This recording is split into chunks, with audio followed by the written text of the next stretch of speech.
welcome to the ESC TV from Barcelona. I am Barbara Casadei and I am the media past president of the European Society of Cardiology for one more day. And we are really delighted to be here with one of the giants of cardiovascular science, and is Professor Goran Hansson, gold medalist of the ESC, as well as so many other accolades that it would take us the whole session to describe them. But importantly, he is professor of experimental cardiology at the Karolinska, and he's also been the Secretary General of the Royal Academy of Sweden. Then for those of you who don't know this, or maybe you won't remember, this is the institution that is awarding the Nobel Prizes for chemistry and physics. So, you know, a wide range of experience, many fellows, an original idea. You know, you are the father of the idea that atherosclerosis is an inflammatory disorder, and this is now basically everywhere. Well, I see how much is going on now. I feel more like the grandfather. No, it is. It has been a seminal discovery. I really don't want in any way. I want everybody to know what difference you have made in the way we think about atherosclerosis, which is still, you know, a major killer and will remain the major killer in the time to come. So it is a golden opportunity for us to actually have you saying, you know, something that comes from your experience to all the new generations that we have of scientists, clinician scientists that are approaching tentatively a career in academic cardiology and thinking, is it worth it? You know, what shall I do? You know, you said in your video that is a marathon. Mm-hmm. So why would you say that it's a good thing for a young person to engage in this marathon of research? Depends on what you want to do with your life. I mean, if you want to make money fast, this is not the way to go. But if you want to help moving medicine forward and increasing the body of knowledge and you know, improving conditions for mankind, to take a big word, then science is a wonderful opportunity to do that. But you have to realize that it's a long-term endeavor you're getting into. It's going to take time, but it's worth it. I believe it's worth it as well, you know, let alone the freedom that it affords to the investigators to do things. But, you know, in your view, you know, if you have to tell a young scientist, you're now going to do this and you be successful, what does successful look like? You know, what does it mean in an academic medicine and cardiology to be successful? What would you say? There are all kinds of ways of getting appreciation. I mean, to get an opportunity to present something at the ESC meeting is great when you're, well, it's always great, but particularly when you're a young investigator who is starting out. But if you look in a larger perspective, of course, if you can contribute something that your peers find important and helpful, that I think is what matters the most. Yes, yeah. There's nothing that beats a discovery in experimental medicine, or other experimental science. If you take a clinical science, population science, maybe you can broaden the concept a bit and say that if you can provide definitive data, that would be perhaps somewhat equivalent to the discovery in the experiment. Yes. What other job gives you that opportunity to look at something for the first time? You know, that's what I always say. It is unique. It is a unique feeling. Yeah, no, absolutely.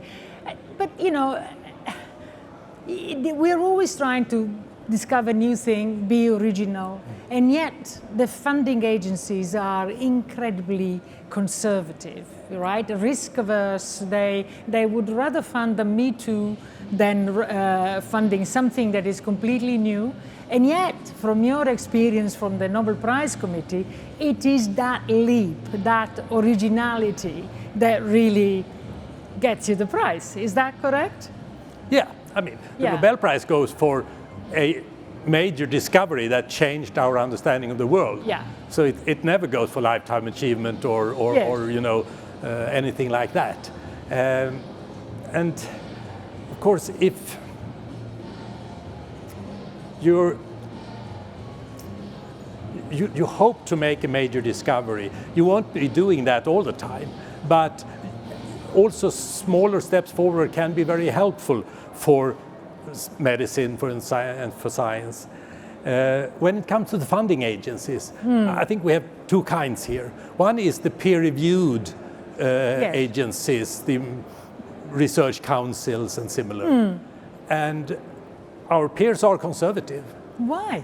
Well, shouldn't we know better? Well, we want to have solid design of the studies, and we get a bit nervous if it challenges our favorite hypotheses and concepts. Yeah. It's a very solid process for identifying projects that can give conclusions and results, but it's on the conservative side. But then you have these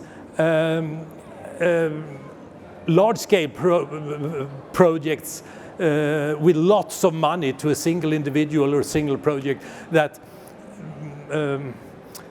philanthropists love to give. They are much more shaky, I would say, in that there is not that quality control, but they can be a bit more courageous, perhaps.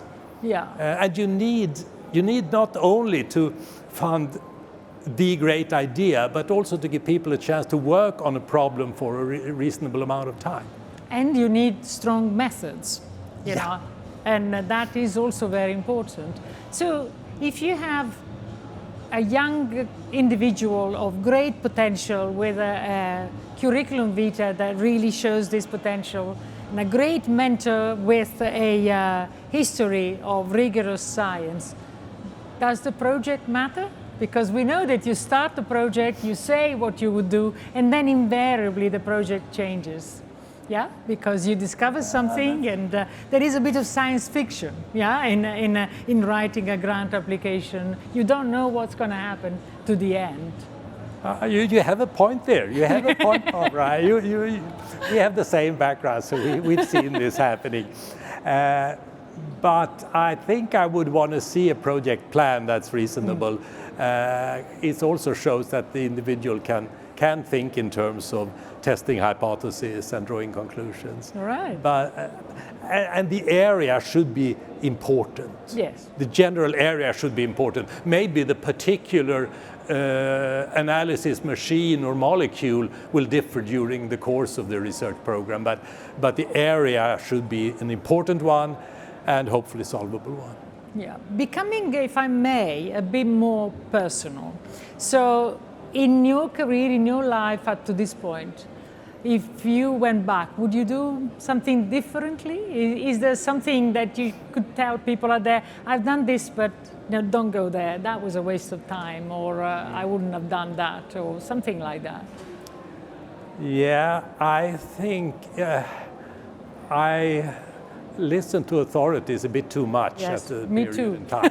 I believe too much in review articles and textbook chapters, and try to modify my findings to fit that paradigm. Yes. And maybe it helped getting the papers published, but it distorted the line of research a bit.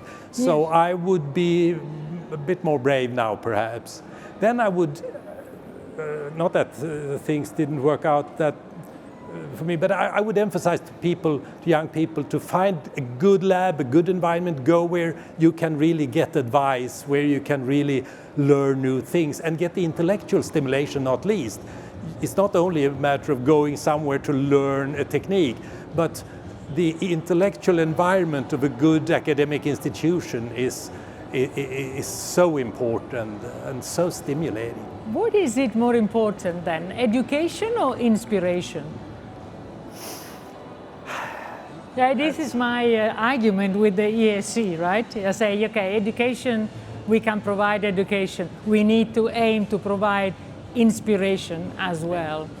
Yeah. Education is the foundation. Yes. If you're ignorant, you cannot contribute. Yeah. But you have to be inspired to do things, to really make a difference, don't you? Yes, that's right. Yeah. And to me that is really key, and that's why going to other lab, going to other places gives that kind of lift. And that's also something that a good mentor should convey, the enthusiasm of science, the inspiration you get from doing research. So you are partially answering my next question, which was, what does a good research supervisor or PhD supervisor look like? You know, what are the characteristics? Conveying your own enthusiasm, I think that's so important.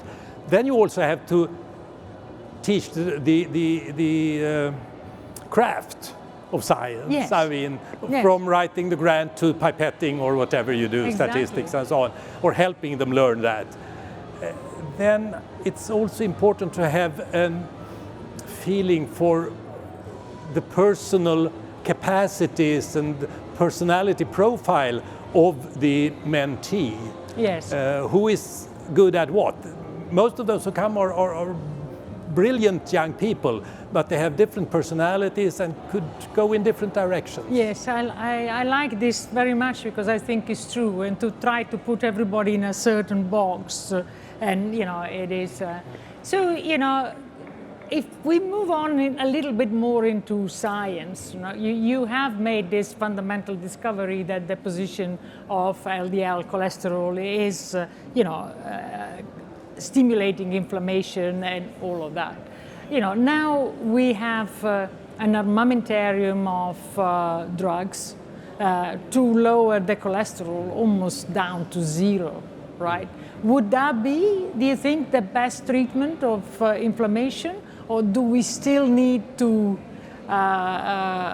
you know, have a particular tool that is directed to inflammation and modulates inflammation specifically in the atherosclerotic plaque? Well, statins have a modest anti-inflammatory activity, but I mean the main thing is the LDL lowering, of course. Yeah. With statins that is distributed all over the population now, we still have a significant morbidity and mortality from ischemic cardiovascular disease. So I think there is room for a lot more to be developed. But it has to be developed on top of current best therapy, which is statins. So you have quite a challenge there to come up with something that is that adds something significantly to the therapeutic armamentarium. Yeah. It was much easier in the past when you had these before the statins, when the drugs you had were terrible, the lipid-lowering drugs. Yes. People got sick from them and wouldn't take them. Yeah. So now you have to do everything on top of statins. Yeah, and of course, if you go generally anti-inflammatory, you will see side effects with increased infections. So you want to go a bit more specifically, and that's quite a challenge. And do you think it's possible? Because in my mind, the inflammation is so tied. You know, tied with our evolutionary history on how we are here, why we are alive, why we managed to survive all of these bacterial and viral challenges. Would we find exactly the tool that would solve the plaque inflammation without making, you know, causing significant immuno? Well, the ideal way, of course, would be vaccination. Yeah. But it's quite a challenge, and it's not something that drug companies are jumping onto for various reasons. It's more attractive for them to make pills. That would be a dream. But I think there is also a lot more to learn and to find therapeutic targets in the connection between inflammation and metabolism, the local metabolism in and outside of the artery, and the systemic metabolism. Because, I mean, inflammation has so many different signaling molecules involved, and they don't all do the same thing. It's not just a cascade, it's going in different directions. So I think we have a lot more to learn there, and we can develop better, more specific therapy against, if we call it cardiovascular inflammation. And do you think that once that is achieved, it would be also applicable, to myocardial diseases, but also inflammation now seems to be playing a role, dementia, there is a whole host, obesity, to mention just a few, there is a whole host of diseases where inflammation is coming up again, and diabetes again and again and again. So is it 1,000 tools that we need to build, or might it be a common funnel mechanism that will target all? Not 1,000 tools, No. but I don't think we'll see a magic bullet. No. I mean, rheumatoid arthritis was the success story. Yes. Mark Feldman in your university, who That- changed a disease and made life so much better for patients with TNF blockade. Yes. It might be difficult to find another success story exactly like that, but we should look for other targets in this whole inflammatory cascade. What makes you think that it would be particularly difficult, that we won't be able to find something that is the equivalent of the TNF-alpha inhibition? Not for all the diseases you mentioned. No. I would be happy enough if we find one for atherosclerosis Yes. and another one for Me too. dementia and Me obesity and too. so on. I would be delighted. So do you see the future bright, or do you see it cloudy, or do you see it dark? How do you see, how is the future like for research, cardiovascular research, for the new generations Progress has been fantastic. I mean, if I look back to when I was in medical school and you could do essentially nothing with myocardial infarction except wait for the heart to stop, and then you would go there, try to kick it on. So progress has been fantastic. And mortality has gone down, morbidity has gone down, but it still remains a major group of disease and cause of suffering. So there's still a lot to do. And I think what the recent history of cardiology shows is that you can do a lot. A lot has been accomplished. It shows that this is not inevitable. There's so much we can still do. Yeah, I really do like to, leave this conversation with this amazing positive message of a community that has been able to deliver so much for the patients in the last 50 years. I mean, since even since I was a medical student, I have seen a revolution. Yeah, and might it last for another 50 years that we keep working on this revolution and make ourselves redundant. We should also, we should also keep in mind that in other parts of the world, people are not as lucky as we are here. It's a huge problem in low-income countries, and there's so much to do there. That's slightly different from what we can do here. No, that is very, very true. Yeah, and we shouldn't forget about that. And it is very, very important.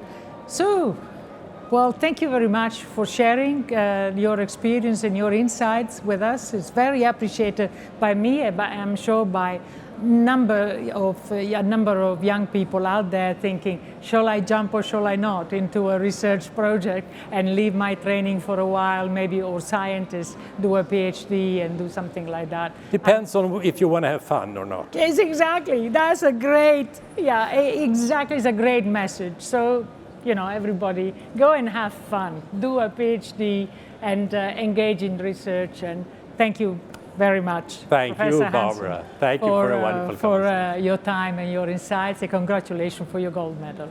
Thank you. Thanks so much.